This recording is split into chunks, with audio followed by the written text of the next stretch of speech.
la presse est là parce que je pense que ils sont sensibles également ci sunu dundin bi ñu nekkee mu metti lool tatar depuis que Covid bi ñëw mu accentué wu. Point de presse bi on l'a décidé hier suite à benn constat boo xam ne ni que ni ñun ñëpp dañ ko def que musée civilisation c'est un lieu qui est géré par l'État du Sénégal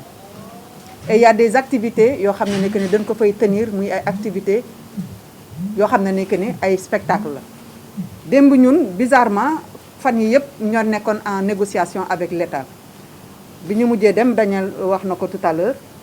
on nous a dit que ni déjà seen nu mu tudd maladie bi dafa yokku ñu comprendre ko xaar leen tuuti ñu xool évolution yi bu wàccee ñu ubbi ok on a été très sage ñu dégg pour rek être parce que on est des patriotes le sitting également on nous a dit que ne délai bi ngeen ko dégg kii vous n'avez pas respecté les délais on nous a dit également que ne mënu leen tenir sitting bi parce que dafa am interdiction pour les rassemblements bon on a dit bon interdiction pour les rassemblements ça c'est autre chose mais pour délai bi comme on est des légalistes on va redéposer une demande d'autorisation et repousser le sitting qui est renvoyé au mercredi 23 décembre et d'ailleurs j'en profite pour faire un appel à toute la communauté artistique de rejoindre l'ACAM ak Aliemi le 23 décembre à 15h à la place de la Nation ex-place de l'Obélisque mais démb ñun ce qu'on a constaté c'est-à-dire on s'est rendu compte que ñun amuñu tekkiwuñu dara ci réew mi quoi ñun loolu la ñu rendre compte démb dañu rendre compte que ni ñun tekkiwuñu dara ci réew mi parce que comme affaire bi dafa xam ne ni dafa nekk affaire ku ma am ndey ak ku ma amul ndey on ne peut pas comprendre dans un pays comme ça on est en train de parler de négocier avec l'État pour ñu am disons benn issue heureuse par rapport ak liggéey nit yi mën a def seen liggéey que démb bu ñu gis benn spectacle qui se tenait au musée des civilisations mais avec les gens yoo xam ne ni que ne respecté wuñu d'abord mesures barrières yi ñu ci bari soluñu masque ñu ci bari respecté wuñu distanciation physique bi et il y avait un orchestre qui jouait comme sama grand nu mu ko waxee c'est-à-dire mënuma comprendre que orchestre nekk fa di jouer nit yi nekk fa respecté wuñu distance yi di lekk di naan di ko ba pare en plus di ko publier sur Facebook et que nous on nous dit yéen dem leen ngeen toog seen kër mais il a raison quand il dit que ne xanaa virus bi bu bëccëg jotee ba minuit dafay sieste bu nu ubbee boîte yi rek wala bu nu ubbee fi lieu de diffusion yi mu yeewu mais effectivement man bi ma fi nekkee ba léegi ba fi corona bi muy exister man mosuma fi dégg ne kenn dafi am benn musicien dafi am wala benn acteur culturel dafa am kii te mosuma dégg fenn nekk ne même les lieux de diffusion moment yi nga xam ne nekk ne moom la ñu autorisé woon pour ñu ubbi restaurant yi bar yi ak hôtel yi on n'a pas eu vent de nit dafa jëlee corona ci lieu de diffusion yooyu donc aujourd'hui au niveau de la CAM ñun le mot d'ordre mooy lan mot d'ordre bi moom mooy que ne suñu sitting da nga koy def le mercredi 23 à la place de l'Obélisque parce que à 15h parce que on sait que ne on va pas nous donner l'autorisation mais on va le faire beneen affaire bi moom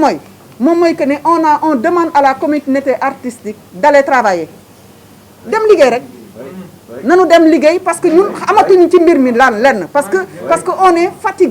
on est fatigué aujourd'hui xamuñu sax lu ñuy wax tout le monde a dit la même chose fii on est fatigué on va travailler on va investir les bars les restaurants et les hôtels des acteurs les acteurs qui ont envie de tout on va faire là on va travailler parce que mënatuñu dundoo suñu njaboot yi comme ni ma ko waxee barki démb ci bi ñu dajantee kii ñun dañu am gàcce di xool suñu ay njaboot parce que suñu njaboot yi ñuy xool di xool seen i baay di xool seen i ndey suñu waajur yi diñu xool suñu mag yi diñu xool suñu rakk yi diñu xool parce que tout simplement ils nous regardent benn bët boo xam ne ni que ni mënatuñu leen dara mënatuñu leen subvenir à seen besoin te loolu ñun mënuñu ko dund parce que ñun on vit dans un pays où loolu dafa am solo ci ñun dañu dund ci dëkk boo xam ne ni que ni nit dañu am sutura mais nga jore sa njaboot nga yeewu suba teel munoo nga am sa liggéey donc ko dundal jékki-jékki pendant 10 mois amoo loo ko jox mais loolu gàcce la ci père de famille metti na ci père de famille metti na ci mère de famille on n'en peut plus on fait pas de bras de fer on respecte tout le monde l'état sunu état la comme ni ñu ko waxee woon la dernière fois ñooy sunu ndey ñooy sunu baay président de la république moom moo bëgg artistes yi donc comme sama grand nu mu ko waxee tout à l'heure nañu indi solution bi on va travailler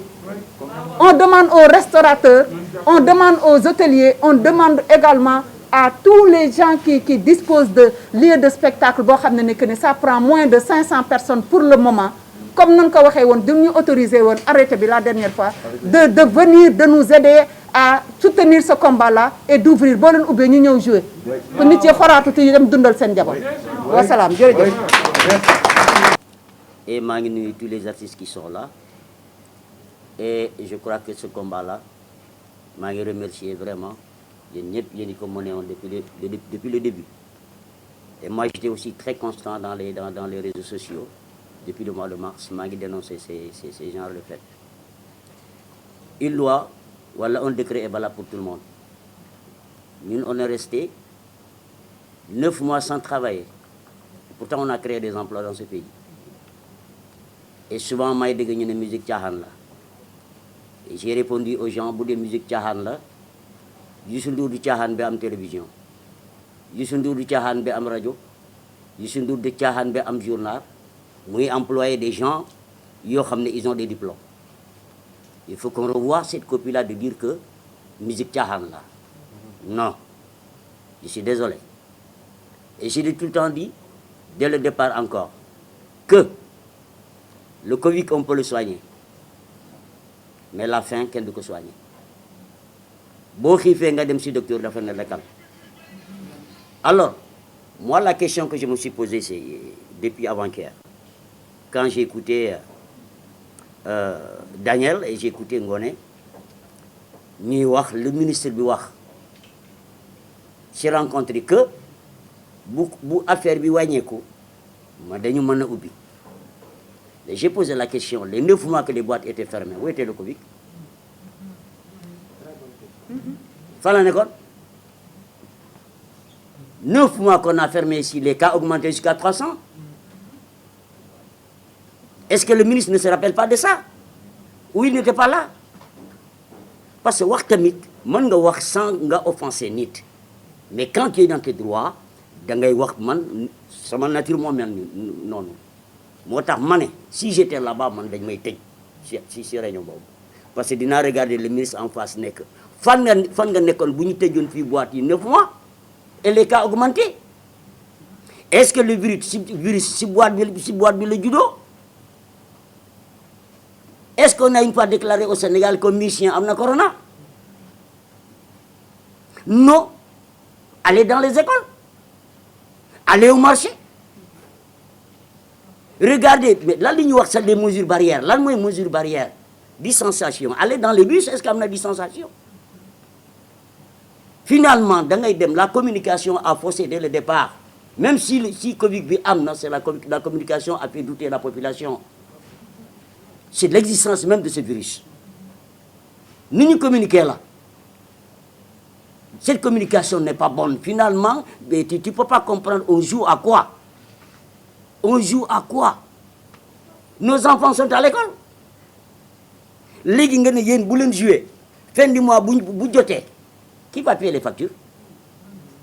On renvoie nos enfants. Sen papa liggéey sen papa liggéeyuñu on renvoie nos enfants ñu ñoo nekk ak ñun mais est-ce qu'ils ont pensé à ça man barke dem na Sacré-Cœur bu sama doom fa lay jàng mais bu ma gisee récréation bi bu ma gis xale yi mais dama tiit man ne ça c'est quoi quand même nag ñun ñoo war a am fulla nag jóg jot na fii la transporteur yi taxaw umplewul kenn taal dëkk bi ñu bàyyi la ñu liggéey alors ñun ñu toog ñu ne les débits de boisson jusqu'à 23 heures je suis désolé débit de boisson amul licence ñii gënuñu jàng kenn amuñu licence débit de boisson que ce soit les bars ça se ferme à minuit tu n'as pas de licence. Moi, je joue dans une boîte boo xam ne am na licence la licence va jusqu'à 6 heures du matin Ces nuances-là qui sont dans ces décrets-là, le droit est régi par les hommes, sa différence, c'est son interprétation. C'est ça la réalité. Dañuy sandi ay nuances pour ñun musiciens yi jànguñu ñun jàng nañu boo ne fermer ubbi leen les débits de boisson ubbi leen jusqu'à 23h 23h alors en ce moment là jusqu'à 23h le virus moom mu ngi sieste boo ubbee 23h rek moom yeew na solu na yërëm ko si moom ñëw na non quand même boo servir quelque chose aux gens servir loo xam ne yoon la nit mën na ko dégg nopp mën na ko dégg mais li ñuy wax nii sincèrement man sànq lañ ma yónni kii bi ñu ne xaw ma Cheikh Lo joué na démb au musée des civilisations. J'ai tout publié.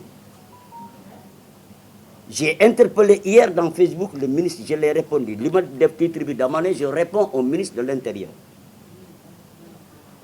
Et je l'ai répondu avec respect. Une autorité dañ koy respecter, mais on lui dit la vérité. Kon nag vraiment kontaan naa trop. Alors je suis là au nom de tous les musiciens, mais quand bu may défendre, je défends au nom de tous les musiciens, mais au niveau de tous les salseros. Parce que pourquoi? Je suis le capot de la salsa.